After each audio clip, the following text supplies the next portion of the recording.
Hey everyone, welcome back to our channel. If you're new here, please subscribe. I'd really love that. If you're returning, how you doing? Well, grab your coffee, maybe an iced tea. I have iced tea today. Maybe a Snick snack or two. And let's get into it. So, um, if you're new here, hey there, how you doing? My name is Autumn. I do have a Patreon channel. And over there, we talk about things that we can't discuss here on YouTube due to their terms and policies. And I do some deep dives and deep digging and really do a lot of detailed work over there. So please help support my Patreon channel by going over there. You can sign up for a free trial. And we have a lot of fun over there. Okay. So, what we're going to be talking about right now is talking the talk and walking the walk.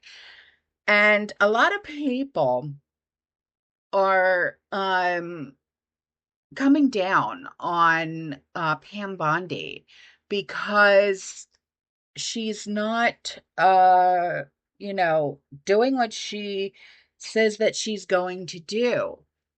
And, they're always asking, where are all the arrests? You keep saying that you're going to arrest this one and arrest that one and arrest, and nobody's getting arrested and people are getting frustrated. And I can understand that.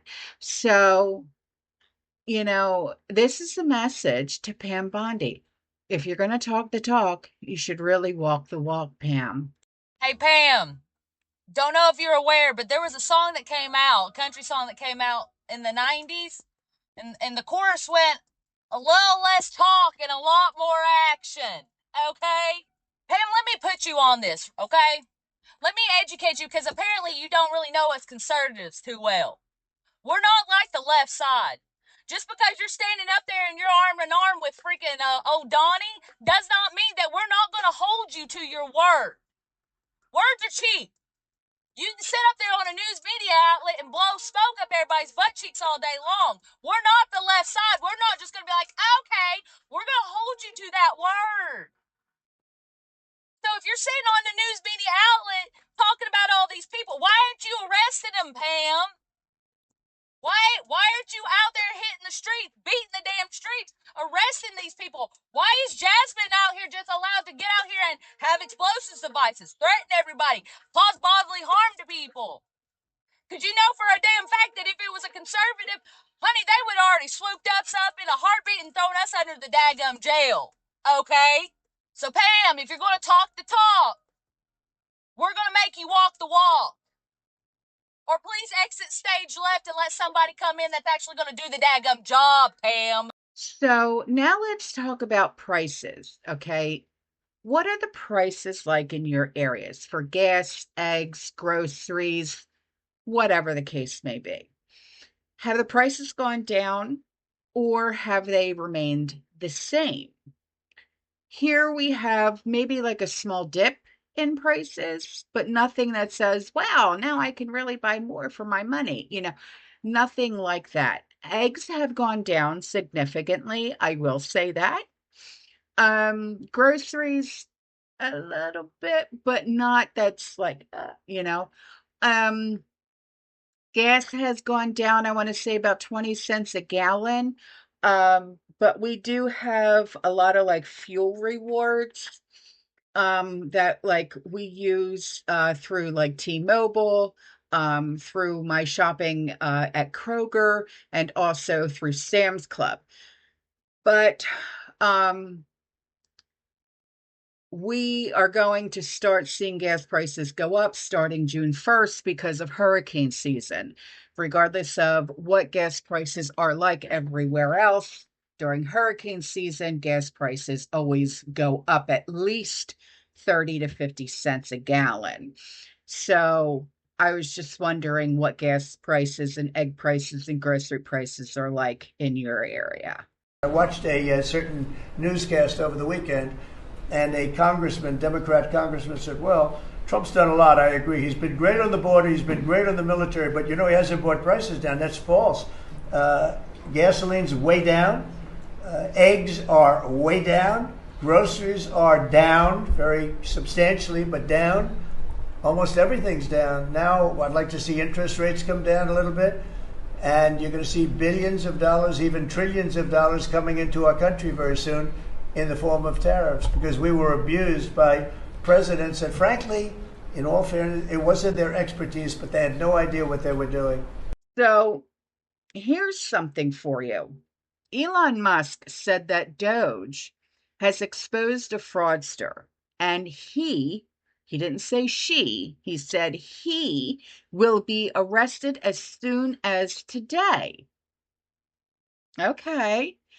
Because apparently, whoever this guy is, he's been stealing like 400,000 or something like that, and like a really high number of Social Security numbers. And also, he's been getting a lot of death threats. And I'm thinking, for what? You know, when he was in, what state was it? Wisconsin, he received 17,000 death threats in like a matter of like a day or so. And I'm thinking, are you serious? For what? So take a listen to what he had to say with everything that's going on. And I think a lot of this also has to do with the fact that he and Doge are going to be exposing those that are in Senate and Congress as well, um on how these people are becoming literally multimillionaires when they only make like 150, $200,000 a year, but yet they're worth like 20 mil, 30 mil. So I think a lot of that has to do with that as well. So take a listen. In fact, I believe someone is going to be arrested tomorrow.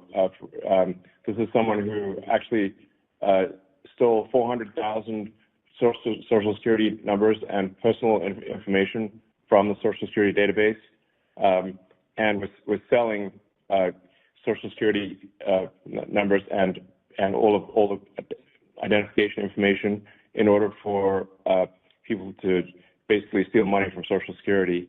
And this is like, by the way, a particular avenue of fraud for like illegal immigrants and for voter fraud, because the main way that identification is established in the United States is via Social Security. So if you compromise the Social Security system, you can basically get people to get de facto registered to vote, even if they're not citizens, and to get a bunch of benefits, and to milk the system. It's pretty insane. Like the Democrats basically taken every part of the government that could possibly be bent towards providing financial incentives for illegal immigrants to come to and remain in the United States, whether it's Social Security, disability, Medicare, unemployment, even like IRS refunds without any income. It's wild. The diverted FEMA funds, which is supposed to be for helping Americans in distress from natural disasters, to pay for luxury hotels in New York for illegals to stay there. In fact, they're still there. Those hotels are still active. Just to put this into perspective, that's how important I think it is. I had 17,000 death threats. Okay, when I said I was going to go talk in Wisconsin, I got 17,000 death threats, not a few, 17,000 about going to talk in Wisconsin, in Green Bay. I still went.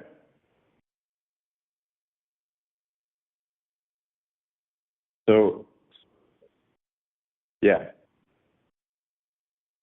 please do this. And that is why I'm here in D.C., despite receiving, at this point, cumulatively 100,000 death threats. I don't know, I've lost count. It was like 16,000, 17,000 just because I was going to give a talk in Wisconsin.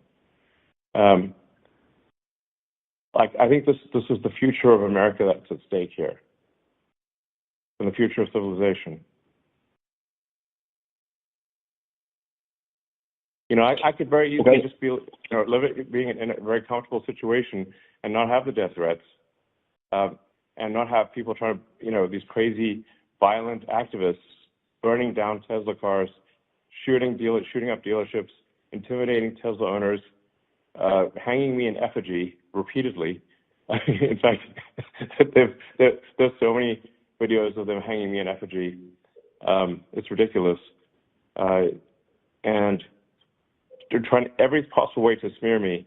Like, this is not exactly fun, but I'm doing this because I think if we don't course correct here, America is going to sink, and we're all going down with it. I guess maybe the biggest scam we've seen is like the so-called non-governmental organizations, or NGOs. But it's obviously a contradiction in terms to have a government-funded non-governmental organization. That makes no sense. But this is a scam that has grown out of control next level, where we're seeing, and so it's like 80-90% Democrats, but they do throw 10 to 20%, like let's say 10% of the money towards Republicans,